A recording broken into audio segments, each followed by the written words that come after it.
I'm showing you how easy it is to make a rich and decadent Black Forest cake baked in a mug in a microwave. We're going to begin with a small mixing bowl, and we're going to start with 1 egg. And then we're going to add 2 tablespoons of maple syrup, 1 teaspoon of light olive oil, you can use any oil you like, half a teaspoon of vanilla extract, half a teaspoon of apple cider vinegar, and then we'll whisk these together just until combined. And it seemed appropriate to use my mini whisk for making a mini cake. Next, we're going to add 1/4 cup of almond flour, 1½ tablespoons of cocoa powder, 1/4 teaspoon of baking powder, and 2 pinches of salt. And then we mix these together until well combined. And then you'll want to take your mug and spray the inside with some non-stick spray. And this will make it much easier for getting the cake out of the mug if you want to serve it as a mini cake. And then we want to pour in about half of our batter, and then sprinkle in 1/2 tablespoon of our mini chocolate chips. And then we'll pour in the remainder of our batter, and then sprinkle in the remaining chocolate chips. And then we're going to put this in the microwave and microwave it anywhere between about 1 minute and 20 seconds and 1 minute and 40 seconds. And it will vary depending on your microwave. I have found that the perfect amount of time for my microwave is 1 minute and 24 seconds. So now after 1 minute and 24 seconds, I have a perfectly baked little mug cake. Now you can decide if you want to eat the cake right out of your mug, or if you'd like to take it out and then serve it as a mini cake. Here's a cake that I baked earlier and I allowed to cool inside the mug, and then I took the cake out of the mug and allowed it to cool completely on a plate. And then you can decide if you want to have this as a single serving, or you can cut it in half to make 2 servings. Now because we're going to be adding our cherry sauce and whipped cream, I'm going to go ahead and make it 2 servings. So I'll simply cut it in half, and now we have 2 servings. To make this really simple fruit sauce, you could use cherries or raspberries, blueberries, blackberries, or even strawberries.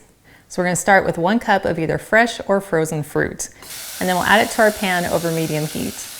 And then we're going to add 1 tablespoon of maple syrup, half a teaspoon of vanilla extract, half a teaspoon of lemon juice, and 2 pinches of salt. And then we'll simply give it a stir to make sure it's all well coated. And then I'm going to put on my lid and allow it to simmer for about 1 minute or 2 to soften the fruit. So it's been about 1.5 minutes and my fruit is nice and soft, and I can see that it's starting to break down. And if you'd like to have your sauce just a little bit thicker, we're going to go ahead and add some starch. So I'm going to take a small bowl and then just pour a little bit of the liquid into the bowl.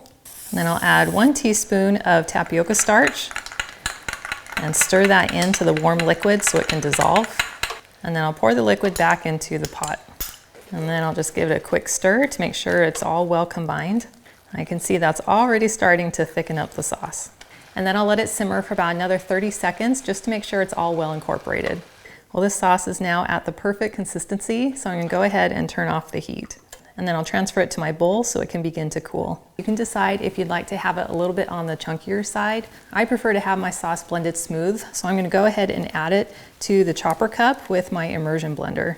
Now I'll just put on the lid and blend it until smooth. And now you have a very smooth and beautiful fruit sauce. Well, I am so excited because now we can assemble our Black Forest mini cake. And you can decide if you wanted to have it right out of the mug, or if you wanted to remove it, slice it in half, and have 2 servings. I'm going to start by spooning some of the cherry sauce right over the cake because I really want it to drip down the sides and I want it to really soak into the sponge. And then I'll add some whipped cream to the top and a few mini chocolate chips just because they're super cute. And then we'll add a couple of cherries for the cherries on top. And the best part about mug cakes is they are meant to be messy and delicious. Now for the best part. That is delicious. As soon as you bite in, you get that amazing combination of all those flavors, including a spongy chocolate cake, as well as that fresh cherry sauce, and then that light and creamy whipped cream, and then the little bit of crunch coming in from those chocolate chips, and then getting the fresh cherry on top is just magical. It is so fun to enjoy a delicious, decadent chocolate dessert, but in such a fun and manageable size. And I love knowing that I'm eating something with clean, natural ingredients. Well, thank you so much for hanging out with me today in my kitchen. And I've included a link to the full recipe, which is in the video description below, which takes you to my website, gentletummy.com. And I also invite you to like and subscribe to my channel. And if you know someone else who you think would love this recipe, please share this video with them. And I cannot wait to have you join me again in my kitchen.